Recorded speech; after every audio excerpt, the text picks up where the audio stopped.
Welcome back. కేంద్ర రాష్ట్ర ప్రభుత్వాలు లేకపోతే పార్టీలు రోజు పొద్దున్న లేస్తే పొద్దుపోయే వరకు రాజకీయాలు మాత్రమే చేస్తున్నాయి. ఎట్లా కాదనగలరు సిద్ధారెడ్డి గారు? ఎందుకంటే ఇవాళ మనం ఏటీఎంల దగ్గరికి వెళ్తే అక్కడ క్యాష్ లేని పరిస్థితి, బ్యాంకులు ఎగవేతదారులు బ్యాంకుల మీద వాళ్ళు సిబిఐ కేసులు నడిపించే పరిస్థితి, పెట్రోల్ ఒక హైకులు దారుణంగా ఉన్న పరిస్థితి. ఇలా మాట్లాడుకుంటే 100 సమస్యలు. నిరుద్యోగం మీరు చెప్పిన లెక్కకి వాళ్ళు ఉన్నదానికి పొంతం లేదు. ఇక రైతుల ఆత్మహత్యలు చెప్పక్కర్లేదు. సో అప్పుడు పాలన ఉందని ఎలా అనుకోవాలి? ఒకటి, సమస్యలు ఖచ్చితంగా డైలీ ఉంటానే ఉంటాయి. గవర్నమెంట్స్ వీటిని ఫేస్ చేస్తాయి. ఇప్పుడు మీరన్న పెట్రోల్ ధరలకు సంబంధించి క్రూడ్ ఆయిల్ ప్రైసెస్ ఫ్లక్చుయేషన్స్ ఉన్నప్పుడల్లా కూడా కాంగ్రెస్ ప్రభుత్వం ఉన్నప్పుడు ఆ తర్వాత పెట్రోల్కి మేము వచ్చిన తర్వాత డీజిల్ కూడా కలిపి ఆయిల్ సంస్థలకు ఇచ్చారు. అంటే మీరు ఫ్లక్చుయేషన్స్ అంటే మార్కెట్కి అనుగుణంగా పెంచుకునేటువంటి వ్యవస్థ. దాంట్లో ప్రజలకు ఇబ్బంది వచ్చినప్పుడు కూడా గవర్నమెంట్స్ రెస్పాండ్ చేస్తాయి. ఫర్ ఎగ్జాంపుల్ మన పెట్రోల్ ప్రైస్ అప్పుడు బడ్జెట్ అప్పుడు చెప్తున్నాను అంటే ఈ రకంగా ఇష్యూస్ ని హ్యాండిల్ చేయడం అనేది గవర్నమెంట్స్ యొక్క లక్ష్యం. కానీ నేను ఇంతకుముందు కూడా చెప్పాను కదా, ఎవరైతే ఈసారి ఎన్నికల్లో గెలిచిన తర్వాత ఇంకా సామ్రాజ్యాలు నిర్మించుకోవాలనే ఆలోచన వచ్చినప్పుడు ప్రత్యామ్నాయంగా ఉన్నటువంటి రాజకీయ వ్యవస్థ ఖచ్చితంగా పనిచేస్తుంది. ఇప్పుడు భారతీయ జనతా పార్టీ ఇది రైట్ ఆర్ రాంగ్ అనేది నేనేది బీజేపీ అని చెప్పట్లేదు. నేను రైట్ ఆర్ రాంగ్ అనేది ప్రజలు నిర్ణయిస్తారు. కానీ ప్రత్యామ్నాయాలు ఇప్పుడు మీరు దిగజారి రాజకీయాలు చేస్తున్నప్పుడు ప్రజల్ని కాపాడుకోవాల్సినటువంటి పరిస్థితి ప్రయత్నం చేస్తున్నారు. ఇండియా వరల్డ్ మ్యాప్ లో మొత్తం ఉన్నంత తెలంగాణలో ఒక కుటుంబం రంగు వేసుకుంటుంటే ప్రజలకు చివరి పుల్లు పెడతా ఉంటే ఒక ఆగండి మీరు. That is not the issue. ఏంటంటే ఈయన బ్రాడర్ స్పెక్ట్రమ్ నేను చెప్పేది ఏంటంటే ఏ రాజకీయ పార్టీలు అయితే ఇటువంటి ప్రయత్నం చేస్తూ ఉన్నాయో ప్రత్యామ్నాయ అధికారం కోసం ప్రయత్నం చేసే పార్టీలు రాజకీయం చేయకుండా ఏం చేస్తాయి అప్పుడు? కాబట్టి గవర్నమెంట్స్ మీద ఉన్న వాళ్ళ మీద రెస్పాన్సిబిలిటీ ఉంది. నేనేమంటున్నా అంటే ఒకటే నా humble request the viewers also, other political parties also. ఇవాళ మోదీ గవర్నెన్స్ చూడండి.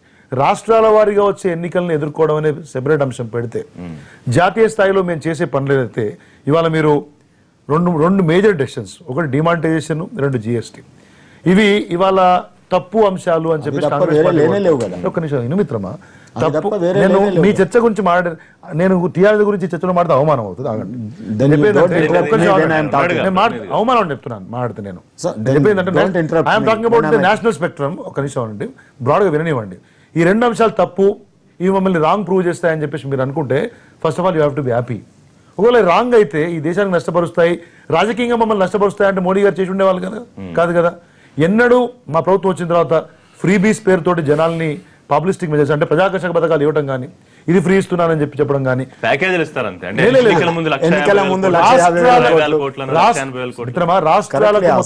రాష్ట్రాలకు మొత్తంగా అభివృద్ధి కోసం ఇచ్చే డబ్బులు వేరు, కులాల వారీగా మతాల వారీగా విభజించే ప్రయత్నం చేయడం వేరు. చేయట్లేదే. కాబట్టి there is a fundamental difference in BJP governance and other parties governance. ప్రత్యేకించి ప్రాంతీయ కుటుంబ పార్టీల యొక్క గవర్నెన్స్ మీరు అబ్జర్వ్ చేయండి. ఎన్నికల అధికారం లక్ష్యంగా వీళ్ళు పనిచేస్తున్నారు కాబట్టి దేశ రాజకీయ వ్యవస్థ దెబ్బతింటా ఉంది. రావాలనే మేము కోరుకుంటున్నాం. వారి ఎంపీ తమ్ముళ్ళకి టికెట్లు ఇవ్వలేదా? వాళ్ళ ఎంపీ బిడ్డలకు టికెట్లు ఇవ్వలేదా? నేను లెక్క చెప్పాలా భారతదేశంలో? ఇవ్వండి కదా. విష్ణు గారు, ప్రతిపక్షాలు కూడా కన్స్ట్రక్టివ్ గా ఒక నిర్మాణాత్మక సలహాలు ఇస్తే తీసుకుంటాను ప్రభుత్వాలు చెప్తున్నా, ఇవ్వడానికి ఎందుకు సిద్ధంగా లేవు? కేవలం మీరు కూడా మళ్ళీ వచ్చే 5 ఏళ్ల ఎన్నికల కోసమే రోజు అదే రాజకీయం, పొద్దున్న లేస్తే అదే చేయడానికి ఎందుకు సిద్ధంగా ఉంటున్నారు? సార్ ఇప్పుడు ఉదాహరణకి మనం తీసుకుందాము. అసలు దీనికి ఒకసారి వచ్చినటువంటి అధికారానికి, ఆ అధికారంలోకి రావడానికి మనం ఏమేం కార్యక్రమాలు చెప్పాము, ఎన్నికల మేనిఫెస్టో ఏంటి, మనం ఏం చెప్పి అధికారంలోకి వచ్చాము, మనం ఏం చేస్తున్నాము, దేన్ని అమలు చేస్తున్నాము, ప్రజల అవసరాలు ఏంటి అది గమనించాలి.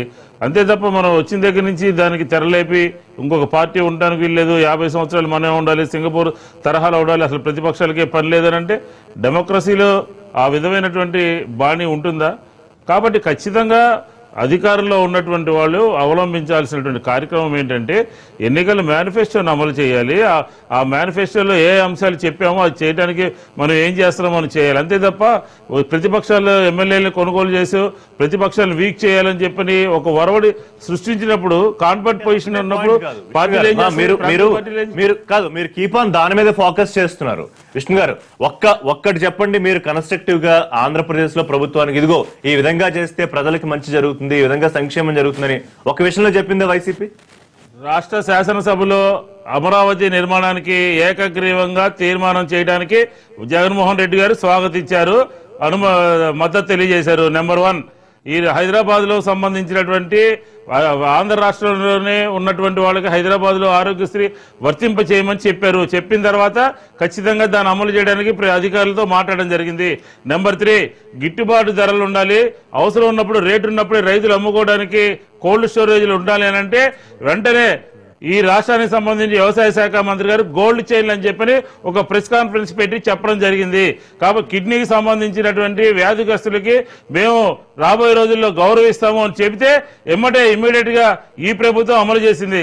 100 ఉన్నాయి, 1 కాదు 2 కాదు, 100 ఉన్నాయి. మాది ప్రజలకు సంబంధించినటువంటి వాయిస్ ని వినిపించడం కోసమే, ప్రజావాణి వినిపించడమే ప్రతిపక్షాల పని. అంతే తప్ప తెల్లారు లేచిన దగ్గర నుంచి టెలికాన్ఫరెన్స్లోను శాసనసభల్లోనూ ఉగాది వేడుకల్లోనూ మమ్మల్ని తిట్టిపోస్తా ఉంటే మేమేం చేయాలి? అదే ఎవ్రీడే పాలిటిక్స్ అని చెప్తున్నారు. పాదయాత్రలో మీరు తిట్టట్లేదా? బస్సు యాత్రలు పాదయాత్రలో మీరు తిడుతున్నారు, ఇక్కడ బస్సు యాత్రలో బస్సు యాత్రలో తిడుతున్నారు కాదండి. పాదయాత్రలో బస్సు యాత్రలో ఉన్నటువంటి వాస్తవాలు కాకుండా మేము కొత్తగా లేవైనా తీసుకొచ్చామని చెప్పామా? మేము ఎన్నికల మేనిఫెస్టోలో 87,000 కోట్ల 126 లక్షలు రుణమాఫీ చేస్తామని చెప్పారు. చేశారా లేదా అని అడుగుతా ఉన్నాము. బాబు వస్తే జాబ్ వస్తుంది అన్నారు, జాబ్ ఇచ్చారా అని అడుగుతున్నాము. గదలతోనే ఇబ్బంది అవుతుంది. బాగా చెప్పారు, నేను ఒప్పుకున్నానండి. విష్ణు గారు బాగా చెప్పారు. అంటే ప్రతిపక్షం చెప్పే మాట ఎక్కడైతే కన్స్ట్రక్టివ్ చెప్పి తీసుకొని ప్రభుత్వం నడుస్తుందని విష్ణు గారు ఒప్పుకున్నారు. 100 చెప్పే ఉన్నారు. అంటే ఒప్పుకున్నారా, చేశారని కూడా కొన్ని ఎగ్జాంపుల్స్ చెప్పారు. అంటే కన్స్ట్రక్టివ్ గా చెప్పి యాక్సెప్ట్ చేస్తారని ఒప్పుకున్నారు. రెండోది, అదుపు తప్పినటువంటి విద్యార్థి బడికి ఎగ్గొట్టి ఏ విధంగా తన యొక్క కర్తవ్య నిర్వహణలో విఫలం అవుతాడో, అసెంబ్లీకి పంపిస్తే ప్రజలు అసెంబ్లీ నుంచి ఎగ్గొట్టేసి ప్రజల తరపున వాణి వినిపించడంలో ఫెయిల్ అవుతూ ప్రజాస్వామ్య వ్యవస్థ గొడ్డలు పెట్టు, రాజ్యాంగ వ్యవస్థ గొడ్డలు పెట్టు, వీటికి సంబంధించిన అంశాల్లో ఏమి ఎక్కడ లేవనెత్తాలో ఆ దేవాలయంగా ఉండేటటువంటి అసెంబ్లీకి రాకుండా మరి ఇక్కడ మాట్లాడేటటువంటి పరిస్థితి. ఇవాళ ఇక్కడ పార్లమెంట్ కూడా రెండోది పార్ట్ 2 మొదలైంది. పార్ట్ 2 ఏమైందంటే పార్లమెంట్ లో కూడా, అంటే ఆంధ్రప్రదేశ్ అనే పదం పార్లమెంట్ లో కూడా వినపడకూడదు భవిష్యత్తు 1 సంవత్సరం అనేటటువంటి కుట్ర కూడా ఎవరితో కలిసి చేస్తున్నారు. అయితే ఇది ఒక అంశం. అయితే ఒక అత్యున్నతమైనటువంటి ఒక డిబేట్ ఇది లేవనెత్తారు. 3 రకాల అంశాలు ఇవాళ state list, central list, concurrent list, 3 లిస్టులు ఉన్నాయి రాజ్యాంగబద్ధంగా. ఎవరు ఏ నిర్వహణ చేయాలి బాధ్యతలు, వాటికి సంబంధించినటువంటి అంశాల్లో కేంద్ర ప్రభుత్వం దగ్గర నుంచి కూడా ఇవాళ సౌత్ ఇండియా మొత్తం కూడా ఒక ఇబ్బందికరమైనటువంటి పరిస్థితుల్లో మాట్లాడుతుంది. ఏదైతే 2011 జనాభా ప్రాతిపదికన రేపు 15 చంద్రబాబు నాయుడు గారి పార్టీ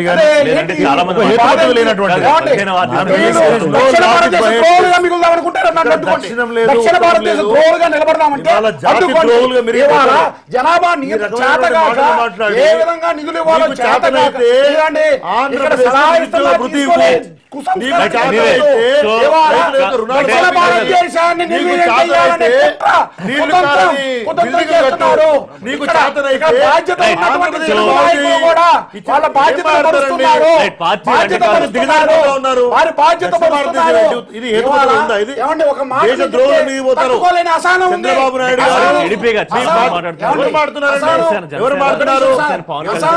ఎవరు మాట్లాడినా